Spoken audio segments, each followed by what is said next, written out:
तो पहले हेक्सा हमेशा मान भी लेते हैं। तो ऐसा होता क्या है, वह कटिंग टूल जिसके द्वारा हम किसी चाप को दो टुकड़ों में काटने या काटने और पतली छेदी बनाने के लिए प्रयोग करते हैं, उसे हम कहते हैं हेक्सा। ठीक, ये दो प्रकार की होती है। पहला है आपका हैंड हेक्सा और दूसरा है अवस्था या मशीन हेक्सा। ठीक, वह हेक्सा जिसे हाथ के प्रेशर द्वारा चलाया जाता है उसे हैंड हेक्सा कहते हैं, और वह जिसे किसी इंजन या किसी मोटर द्वारा चलाया जाता है उसे अवस्था बोलते हैं। ठीक, या सब जो हैंड हेक्सा होता है या मुख्यतः फॉरवर्ड स्ट्रोक में कटिंग करता है, और जो मशीन सा होता है बैकवर्ड स्ट्रोक में कटिंग करता है। इससे पहले आप लोगों को मैंने कल या परसों की क्लास में आप लोगों को बता रहा था कि जो है हैंड हेक्सा फॉरवर्ड काटता है और जो मशीन सा होता है बैकवर्ड काटता है या रिवर्स, मैंने आपको बताया। तो ये आपका हेक्सा है जिसके पास है पिन नट, इसका ये फ्रेम होता है और ब्लेड होती है, फाइबर होती है और हैंडल होती है। फाइबर के बारे में आप लोग जानते हैं, जो हैंडल को फटने से बचाने के लिए जो हम हैंडल के आगे वाले भाग को लगाते हैं उसे हम फाइबर कहते हैं। तो पहले हम जानेंगे हैंड हेक्सा के दो भाग हैं, पहला फ्रेम है और दूसरा ब्लेड है। फ्रेम किस धातु की बनी होती है? कभी कभी आपके ये क्वेश्चन भी आपके एग्जाम में पूछा जाता है कि जो है फ्रेम किस धातु की होती है। तो फ्रेम जो आपकी बनी होती है और माइल स्टील की बनी होती है कंडक्टिव पाइप की। ठीक, और हेक्सा फ्रेम कितने प्रकार का होता है? हेक्सा फ्रेम आपका 3 प्रकार का होता है। पहला है फिक्स्ड हेक्सा, जो फिक्स रहता है आपके पास। मैं आपको दिखा देता हूँ, ये जो आपका एडजस्टेबल है, इसे आगे पीछे किया जाता है। ठीक, और आपका जो ये हेक्सा है फिक्स है, इसे आगे पीछे नहीं किया जा सकता है। ठीक, तो फिक्स हेक्सा फ्रेम है, इसका प्रयोग हम फ्रेम के एक ही साइड प्लेन रखने का प्रयोग करते हैं, या सियाबा का बना होता है। और दूसरा है एडजस्टेबल हेक्सा फ्रेम। इस फ्रेम में अलग अलग साइज के ब्लेड को फिट किया जाता है, तो फ्रेम को हम आगे पीछे उसका स्क्रू ढीला करके हम आगे पीछे हेक्सा को कपड़ा बढ़ा सकते हैं, जिसमें हम कई प्रकार के ब्लेड, बड़े ब्लेड को छोटे ब्लेड को जोड़ के लगा सकते हैं। वो भी ढीला करके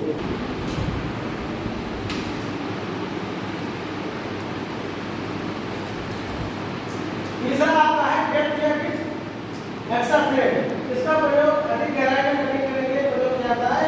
इसका जो फ्रेम होता है वो क्यू आकार का बना होता है। और आता है यदि हमें कम चौड़ा और अधिक लंबाई तक चाप की कटिंग करनी हो तो कैसा प्रयोग करेंगे? तो ब्लेड को हेक्सा फ्रेम में क्लास 90 डिग्री समकोण पर बांधेंगे। आप कैसा है क्वेश्चन ये पूछता है कि हमें कम चौड़ा और अधिक लंबाई तक चाप को कटिंग करनी है, मतलब जिस चाप की लंबाई आपकी जो है अधिक हो और चौड़ाई कम हो, उसको काटने के लिए हम कैसे करेंगे? तो आप ब्लेड को हेक्सा फ्रेम में क्लास यानी 90 डिग्री समकोण पर बांधकर हम प्रयोग करेंगे, जैसे देखिए ऊपर वाला है। और आपके जो हेक्सा फ्रेम के ग्रेड होते हैं वो 5 प्रकार के होते हैं, ए, बी, सी और डी में। ठीक, होता है हीट टाइप, बी का मतलब होता है पिस्टन टाइप, सी का होता है ओपन ग्रिड और डी का होता है एडजस्टेबल और सी का होता है आपका ओपन और ई का होता है एडजस्टेबल ट्यूबुलर टाइप और डी ई का होता है और डी का होता है स्टेबल स्ट्रेट हैंडल फ्रेम। ठीक, ये आपके 5 प्रकार के ग्रेड है। अब हैंड हेक्सा पर अच्छे जानेंगे। हैंड हेक्सा किस स्ट्रोक में कटिंग करता है? तो अग्रम या फॉरवर्ड स्ट्रोक में। आप लोगों ने बताया कि आपका जो हैंड हेक्सा हो फॉरवर्ड में कटिंग करता है, क्योंकि जब आप हैंड हेक्सा को हाथ से आगे करते हैं तो वो कट करता है।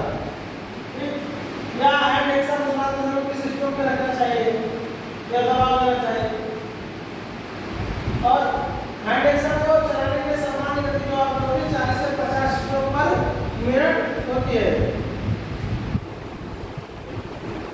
और आपके हैंड एक्सर में मिनट का प्रयोग किया जाता है। मिनट आपको जाता है ना, मिनट जो भी थोड़ा बी आकार का होता है उसको हम मिनट कहते हैं।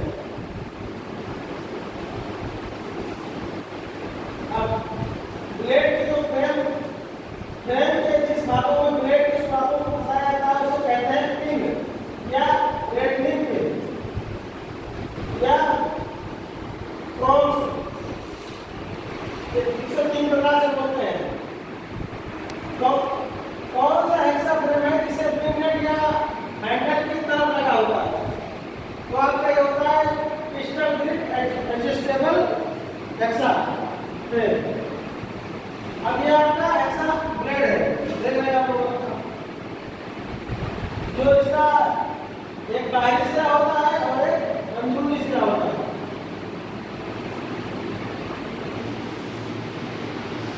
अब पूछता है कि ब्लेड का साइज कैसे लिया जाता है?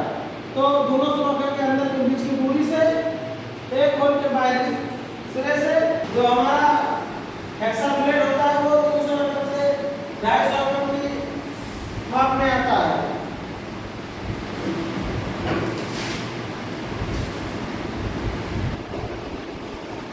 अगर आप नया ब्लेड जो है आप हेक्सा ब्लेड में लगाते हैं तो आप इसे ध्यान रखिएगा कि आपका जो हेक्सा ब्लेड होता है वो किस दिशा में ब्लेड से जाते हैं, जो किस दिशा में लेकर होते हैं। तो ब्लेड की जो चौड़ाई होती है वो 13 से 16 mm होती है और ब्लेड की जो मोटाई होती है वो 0.6 mm से लेकर 0.8 mm तक होती है। और ब्लेड के दांते जो है वो लगाते समय ब्लेड के दांतों की दिशा जो है ब्लेड में लगाते समय ध्यान रखना चाहिए कि नया ब्लेड जो है आपका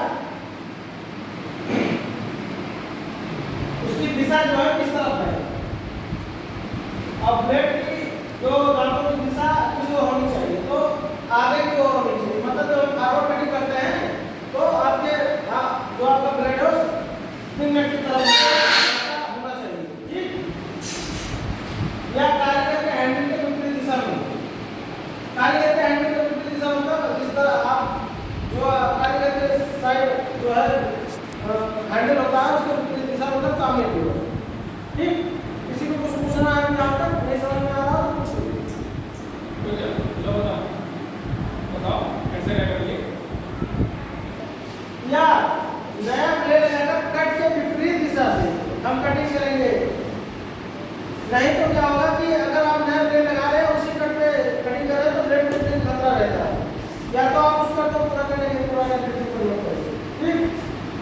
या पुराने स्लॉट में नया ब्लेड का प्रयोग करेंगे तो क्या होगा? ब्लेड मतलब टूट जाएगा क्योंकि उसमें क्लियरेंस नहीं मिलता है। क्लियरेंस मतलब काटने की जो क्षमता उसकी होती है वो नहीं मिलती है, ठीक? इसीलिए हम जॉब को पलट कर उसके विपरीत दिशा से कट करना शुरू करेंगे। पिच क्या होती है?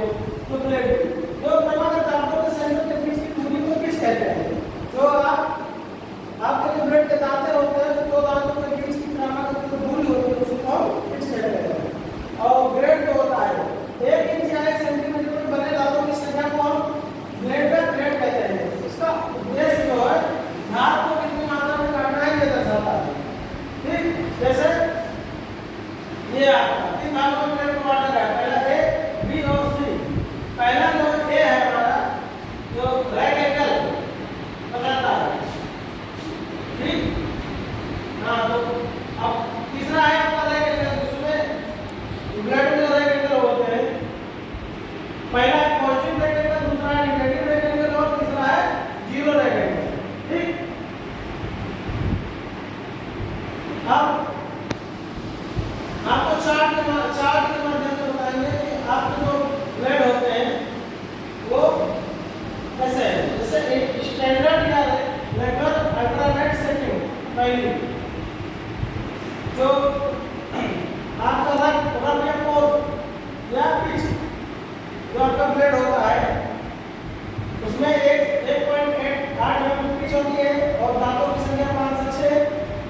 या जो दांतों की संख्या होती है 7 से 8 होती है और दांतों की इंचों में जो संख्या होती है वो 18 होती है और 1 सेंटीमीटर में जो दांतों की संख्या होती है वो 7 से 8 होती है और ये माइनस का बना होता है। और जो फाइन पिच होती है उसमें जो आपकी पिच होती है वो 1 mm में होती है और 1 सेंटीमीटर में जो पिच होती है वो 10 दांतों की संख्या होती है और इंचों में 24 दांतों की संख्या होती है। मान लीजिए समझ में आपको आया नहीं, जैसे ये ब्लेड आपका 1 mm की लंबाई का है उसमें 10 दांत होंगे। हाँ, अगर वो इंच में कूद रहा है तो मान लीजिए 1 इंच में 24 दांत होंगे। यहाँ ये दांतों की संख्या है। ठीक, तो बैक सेटिंग होती है इसकी वेरी फाइन पिच वो 0.8 होती है mm में और 12 से 13 मतलब बैक सेटिंग वाली जो आपका ब्लेड होता है उसमें 1 mm की जो 1 mm का आपका ये जो है उसमें 12 से 13 दांतों की संख्या होती है। अगर वही इंच में पूछता है कि 1 इंच में जो है आपके दांत करेंगे तो 32 है। जो इसका प्रयोग करते हैं वो पानी की ट्यूब या पतली सी की कटिंग करने के लिए इसका प्रयोग हम करते हैं। ठीक,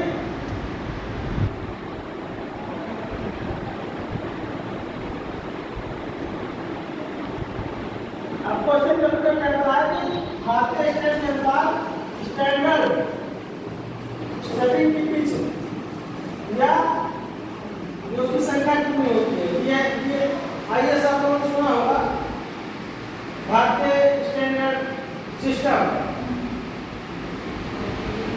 तो 1 mm से 0.8 mm तक होती है। या जो बैक सेटिंग वाले जो आपकी पिच होती है वो 0.8 से 1 mm तक होती है। ठीक, और पिच जो हम पिच ज्ञात करते हैं उसके लिए फार्मूला जो होता है वो नंबर टीपीआई। ठीक, मतलब फीट पर इंच उसे बोलते हैं, मतलब दांतों की संख्या इंच में।